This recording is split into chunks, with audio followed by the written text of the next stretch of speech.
Getting it real with RealChunWai on the hottest topics, frank, engaging and candid. Don't forget to like, share and subscribe.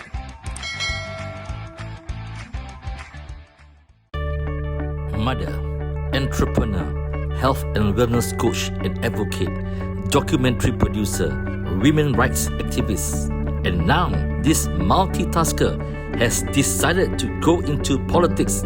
Let's hear it from her. Please welcome Miss Dian Lee.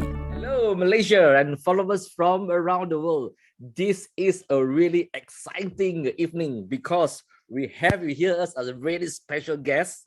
We're excited to have Miss Dian Lee, a business personality of many achievements and an activist for youth and women issues.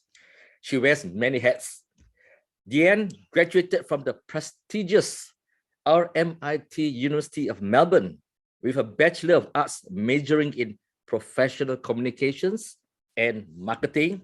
She forayed into business at the age of 22 and emerged as one of Malaysia's youngest property developers when she co-founded the Clearwater Group in 2005. And now she's going into politics. Let's hear it from her. All right. Thank you for that glorious introduction, Dr. Sri. I'm very happy to be here and thank you for reaching out to have this chat. All right. Gong xi fa chai to you and everybody else. Gong xi fa chai to all your followers around the world. There has been a lot of talk in Kuala Lumpur, and we know that Kuala Lumpur is a small town, okay? And those of us who have been following your Instagram have noticed that you have associated yourselves with Party MUDA. Can you confirm with us that you have entered into politics and why Party MUDA? There has been a lot of speculation. In fact, just to share something quite funny with you is the WhatsApp group has been passing the news that I was in Johor, but it's actually a profile of my sister because we all sound similar and we all look kind of similar. So all my sisters are getting phone calls like, oh, you are in Batu Pahat or you are in Muar. So I thought that was quite funny. So coming back to your question, yes, I have joined Party MUDA. In fact, I actually have been silently supporting MUDA from day one. I still want to make a documentary about MUDA because I believe what they stand for, and I am aligned with their goals and their vision for this country. And how did this association begin? Did you make a call to Sadiq? You put in a form, or you have already know each other for a while? How does it go? Yeah, I did put in a form like everyone else, and I encourage everyone to do so. It's really easy to join MUDA. It's just go to muda.my/sertai and you can sign up. I've actually known Sadiq for a while. I actually known him when I made this documentary called M for Malaysia.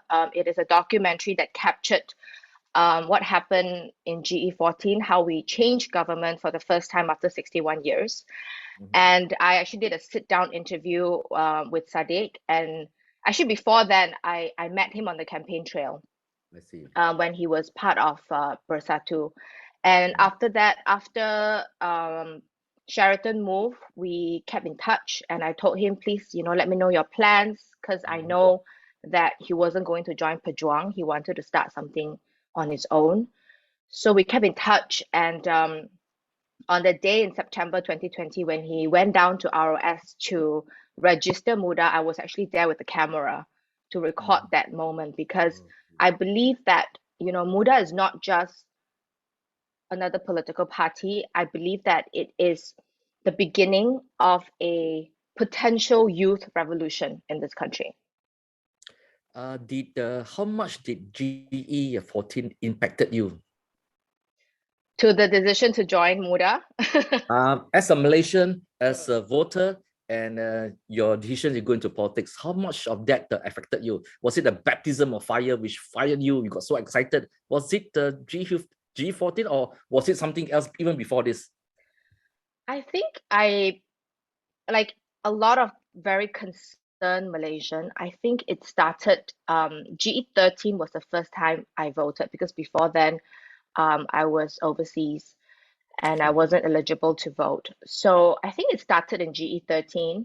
Okay. I remember I got my daughter who was, I think she was only very young, 1 plus or 2 years old, and we were making videos about how, getting people, you must go out and vote, and Okay. because she was really cute, and I thought I'll make use of that and get her to do a short video and post it on my social media to encourage people to show up to vote. Because I think in this country, one of the challenge that we have is, we have um lower voter turnouts because a lot of people are traveling, they're overseas. It is an effort um, to go to the ballot and make your voice heard. And I think that is something that is really important that every Malaysian needs to continue to participate in this movement. So then come GE14, I was prior to GE14, I'm a very social media Sure. person. So I spent a lot of time on Facebook, Instagram, Twitter, and I could really sense that, online there is a shift that is happening. People are more vocal than ever. People really wanted to see change. And at that time, I participated. I didn't start, I participated in this movement called Pulang Mengundi, where we help young Yeah. voters go home to vote, and it went viral. Someone screenshot my Facebook message, and because I wanted to reach Sure. out to young voters to help them go home to vote, and that message went viral. I remember at that time, because I don't like to do things like that out in the open because there is certain risk that comes with it. Yeah. And I remember at that point I was actually in Redang having a family vacation, and when my message went viral, I was like, oh my gosh, like. But regardless, I'm still glad um that I did that. And then I subsequently reached out to my friend Marina Mahathir, and I asked her, I hope someone is following the leader of the opposition with a camera to document this, Yeah. irregardless whether we win or we Sure. lose. So then she said she made some phone calls and she found out that, no one was following Tun. So we decided to gather a team very, very quickly. I think within 2 days, we gathered a film crew. At that time, I really didn't have any experience in filmmaking or to even operate a camera, but I just followed my intuition that I knew that was something that we have to capture, we have to document. Yeah. Fast forward, um, Pakatan won, which was very surprising to a lot of people because it has never happened. Even when I was on the ground, when I was following the film crew, I would talk to people on the ground. What do you think? Do you think Pakatan is going to win? And at that time, there was still a lot of uncertainty. A lot of people did not believe that it could happen, and yet it happened.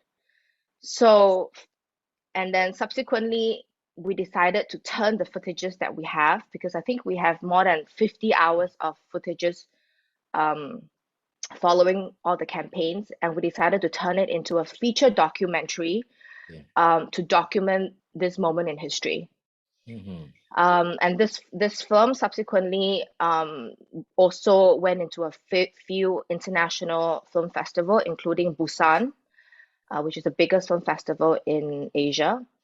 We premiered in San Francisco and also in Dock Edge in New Zealand, and also in Hong Kong. So the film did travel quite a bit, and I also got to meet Malaysians from all around the world.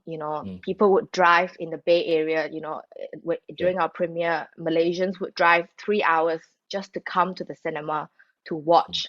And at the end of it, they all stood up and gave a standing ovation. And the amount of people that came up to me and said how proud they felt of our country was it's really a feeling that I cannot Sure. completely describe. But to see Malaysian all around the world being so proud of Yeah. that movement, of that moment and to see what happened subsequently with Sheraton move. You know, it's one of the reasons why I decided to do this. Okay, when we look back at what you have been doing, so GE13, you started to have all this the campaign to get Malaysians back to vote. GE14, it was all very excited. There's this feel that this possibility, while people were not sure whether Pakatan will win, there was this feeling of change, wanting to have change, and of course, the Sheraton move. And moving forward, those of Malaysians, especially your friends who are familiar with you, would know that you have always been active in speaking up on youth and women issues. You're quite an advocate on this.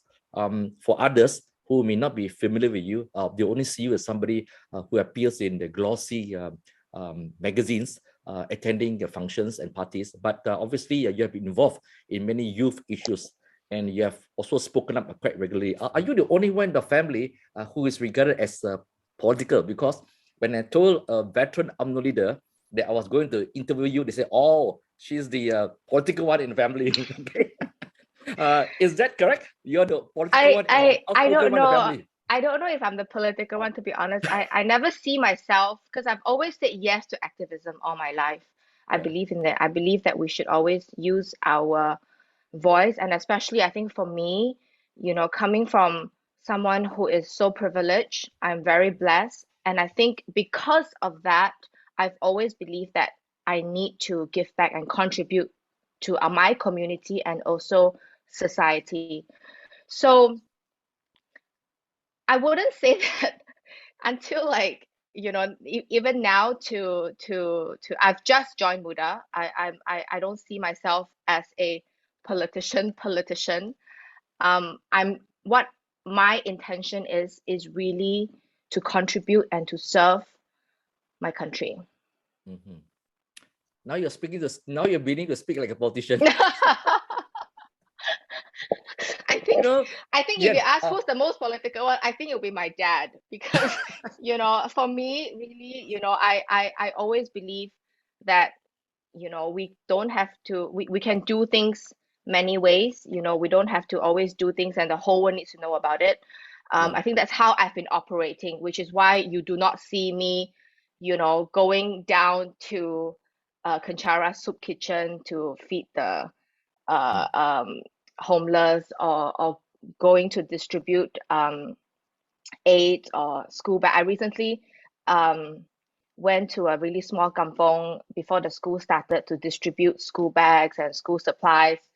And you know, at that point, I don't have plans to be so visible with MUDA, which is why I didn't even take a single photo. You know, but now, you know, it's I think the difference now, I think I just want to backtrack a little bit, is I really believe in what MUDA is trying to do, and I think, you know, it's with the whole Undi 18 coming into play, it is a very crucial time in our politics. In most countries, in the matured democracy, joining a political party, joining an NGO, joining a civil society is perfectly normal. People can have difference in opinions, different in approaches, and it's all very normal. But in Malaysia, somehow or another, we haven't come to a point where to participate in politics is seen as a simple and gradual process. Oh, you join a political party, you join opposition, everybody gets very frightened, especially for the older folks.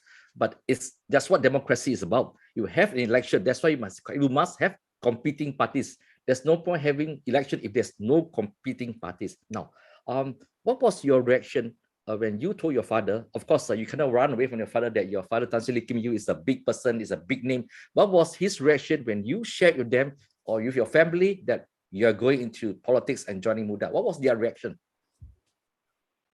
I have always been a very independent person, which is why I decided to come out on my own and not join the family business after I graduate. Even you know, when I decide to make the documentary, I actually told my dad after because I know how he would react. But I think with this joining MUDA, I actually wanted to have a conversation with every family member, not just my dad, my mom, my siblings, my brother-in-law, my children, my husband, because this is ultimately not just about me. It's the whole family would be Right. implicated because we know how things are in Malaysia. Yeah. And I think everyone is, I think the word is cautiously supportive. Mm-hmm. At the same time, they recognize that Malaysia politics needs new perspective. Yeah. It needs new faces. It needs new idea. It needs a new deal. Yeah. At the same time, as my family member, of course, they are worried. Um, just to see from history, that Yeah. how dirty Malaysian politics can be, and there is a lot of risk that is involved. I'm not going to lie, and I am scared of it. I'm not going to lie about that too. It is very daunting and very, very scary. Having said that, I have a million reasons why I shouldn't do this. I actually did a list. Why, and why not? Like, like yes and no, like a SWOT analysis. And at the end of the day, I'm someone who believes that we cannot not do something because we are intimidated or we are scared. To Yeah. me, I feel like this decision is is not just about me, it's not just about my family, it's it's bigger than us. It's something that um it's something that I want to do to serve and to contribute to my country. Were you encouraged by the fact that there'll be a large number of Undi 18 voters, the largest ever in the history of Malaysia, and this is a change? Were you affected by this kind of political development and helped you make this opinion to go into politics? I think there is definitely that factor, um, because um, at the end of the day, the youth and our children is the future of this country. And I think it's really important now that we turn the focus onto them. How can we build a generation of leaders in this country? What is your involvement in MUDA now? Because the cynical ones will say, oh, she's in the party now because she comes from a rich family and she could help to fund the party. What kind of role are you playing, and what kind of role would you like to play in the party? Mm. So um, I am part of MUDA's leadership, which will be formally announced at our launch on the 11th of February. I am not how do I say, MUDA is not just about a few big funders or donor. That is not the party. That is not what I signed up for. What I signed up for is a party for the people, which is why MUDA is now doing crowdfunding. We want to take money from the people, from the rakyat, to be a party of the people. Because if we just take money from a few tycoons or from a Yeah, few big, large invested individual, it is not going to be a party for the people. So yeah. I think this message of MUDA being a party for the people um, aligns with my personal principle as well. This is one of the reasons why I joined MUDA. I'm not interested to join Yeah. MUDA because it serves a few individual. Even with my dad, it's Mm. it's I'm not expecting him Sure. to contribute. I'm not Mhm. expecting Mhm. my circle of friends to contribute. I think what is important is we start MUDA at the right place, which is a party for the people of Malaysia. Well, MUDA is just a few months old. It's just been officially been registered. Many see the party, although it's very new, it doesn't have a full structure. Many already see MUDA as a threat. So it means that it has got the potential. Time is running out. The election could be held even what they call it down the line, a few months down the line. A lot of it will depend, of course, on the outcome of the Johor state elections. You're from, your family roots are from Batu Pahat. Okay? Batu Pahat seems to produce a lot of big personalities in Malaysia. Okay, Tan Sri Lee, Kim Yew, Vincent Tan, and Chua Sui Lek, and there are plenty of them. Now, there's been a lot of speculation, including rumors spread by me that you are contesting in Batu Pahat. Is that correct? Is that a correct assessment or totally out? I think all the candidates, all the calon will be decided together within the party. And I think right now my main focus is really to serve and to contribute and to service. So if you want to find out, after we decide, please everyone follow all my social media. Wow, this one is really exciting, man. Suspense. Now, Yeah. one more question. Because you mentioned earlier, you said that your family members, your sisters, were helping out in the relief efforts in Johor, and many mistook them, what do you call it, for you, okay? Now, which means that your other family members are also involved, right? Oh no, in MUDA. actually what I meant was I was helping, but then Okay. because our names are very similar, it's Dian, Diana, Diani, and we Okay. also look kind of similar. So Yeah. a lot of times, even in the past, someone has written an article about my sister and then put a photo of me. So it was actually me that was doing the flood relief work. So I actually wanted to Okay, go right. down before I actually formally decided to join MUDA's leadership. I actually did a trip down to Moa Okay. with Sadiq and then also his team to just have a look, see how they operate, because I was very impressed with how they mobilize for the flood relief. So if I'm not mistaken, I read in the media that the team from MUDA had ran into a lot of problems. They were not allowed to take part in the relief work. There were a lot of bureaucracy thrown in, or you did not apply. And then when you guys applied, they said, oh, you did not fulfill certain conditions. Did you run into that kind of problem when you were doing relief work there? No, we did not. It was I think we went to different areas and we actually had a really smooth operation. Did you ever imagine, okay, now we come to this point, GE 13, GE 14, and your days in Melbourne, growing up in a family, did you ever imagine, okay, that you will go into politics one day?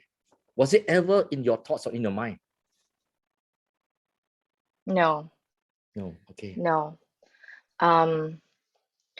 Because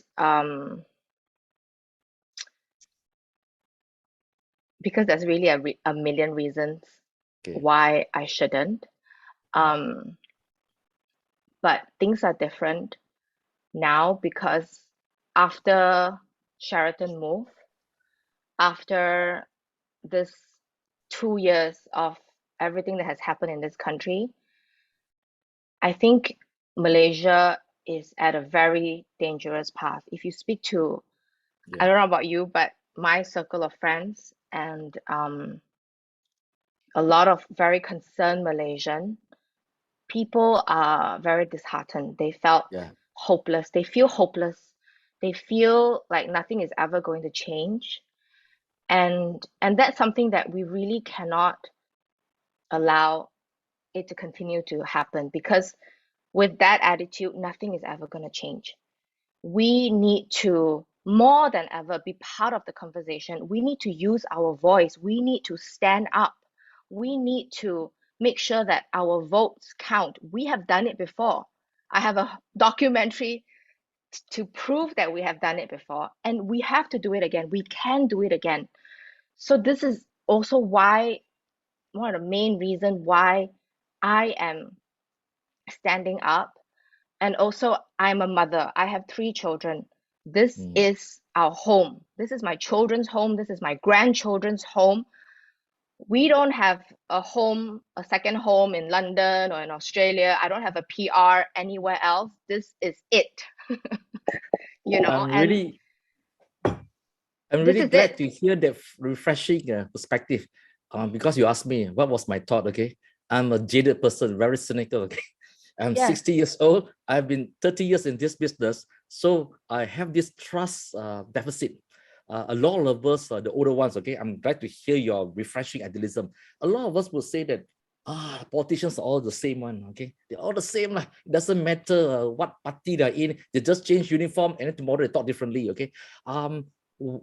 What would you want to do and your party wants to do? That would be different from these older guys, okay, who talk differently, and they can, well, as in many of the political parties, like for example, PAS, when they were in DAP, they would say DAP is halal. When they Bersatu, they said Bersatu is halal. When UMNO is if they say Bersatu. And then when they change, they say things differently. What kind of politics would you want to be that's different from these guys?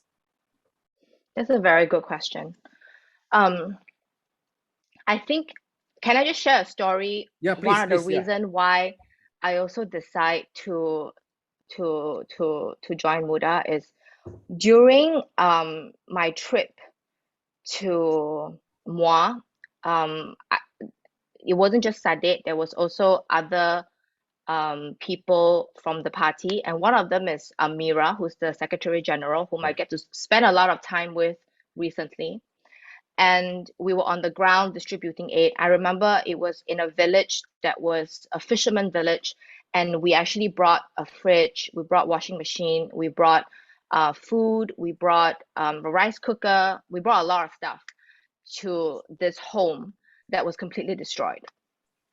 And the lady was so touched. She asked Amira, "Where's all this thing from? You know, like dari mana semua ni? You know?" And Amira said, I remember this moment very, very clearly. And Amira said, "Oh, we created a fund." She said in Malay, "Kita buat tabung." We created a fund, and we asked the Malaysian people to contribute. So ini adalah dari amanah rakyat Malaysia. This is from the people of Malaysia, you know. And she didn't once mention Parti MUDA. And at that moment, I don't know why, I actually had like tears in my eyes because this is what gives me hope. It's the people within the party and also along the way, all these young people that really wants to see change, and they are stepping up. You know, and with this type of humility, with this type of honesty, you know, there was no camera there at that time. It was just me and her and other MUDA volunteers. You know, she could have easily said, you know, "Oh, we're from Parti MUDA. This is all from Parti MUDA." But she didn't. So I think that moment was a very poignant moment for me, that I felt so hopeful for this country because of these people within the party. And obviously that like many younger person, and even for older people like me, many of us are quite tired of this race and religion narrative. Malaysia is more than 60 years old. We are still talking about race and religion when we should overcome that. What kind of refreshing ideas, given your background, you have very many hats, okay? You have a strong talent and experience as a businesswoman, you're an activist. What kind of refreshing ideas would you want to bring forward for Malaysia?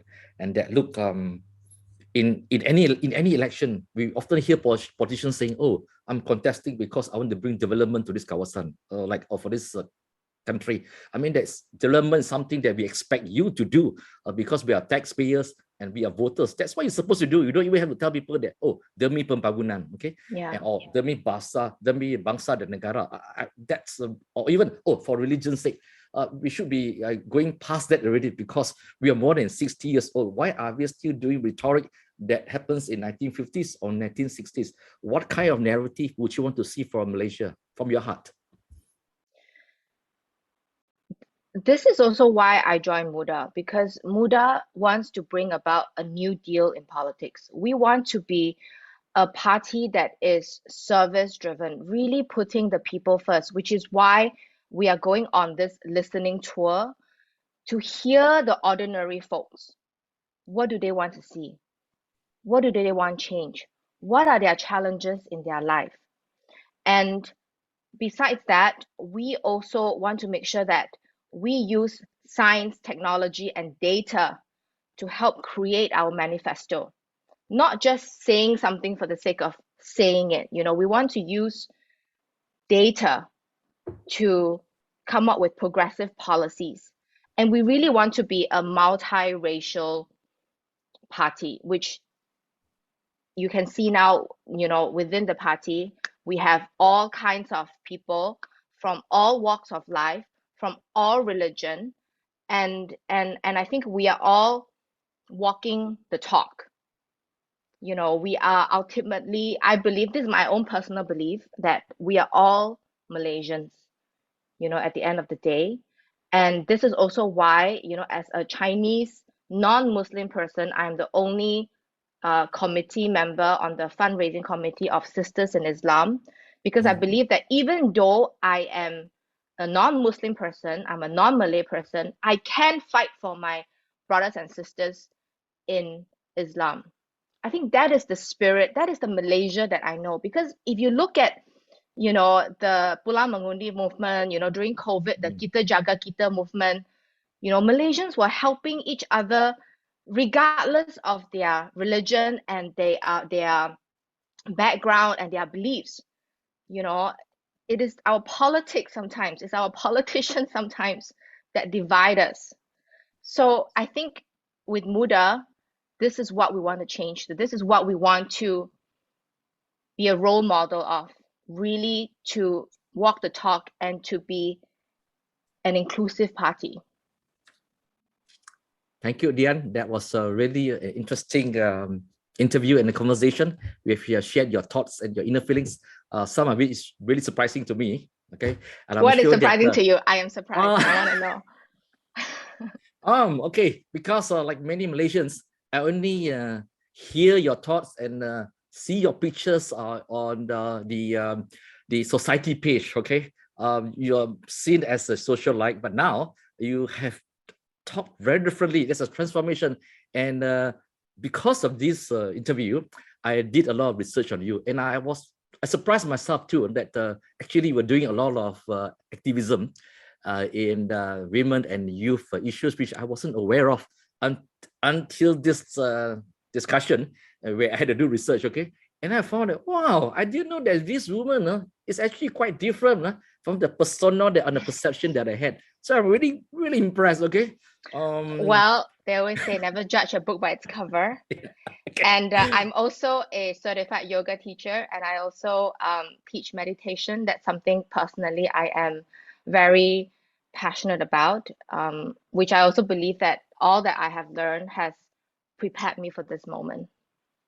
I'm glad. I'm sure you're as a yoga teacher, you will bend the rules and make the changes from Malaysia. I really good pun. I really wish you the best of luck, really, because I know that you have taken so many tasks. I describe it as a multi-tasker, but I think this one is going to be the most difficult one, but it's going to be interesting. And that we hope that you will do something about it and offer hope to Malaysians, regardless of our political affiliation and our belief. And with that, thank you, Dian, for spending time with us. Please, Malaysians, followers around the world, please follow us on our social media platform. And good night, everybody. Thank you so much. Dian, thank you. Thank you so much. Yeah. Happy New Year, everyone. Happy New Year.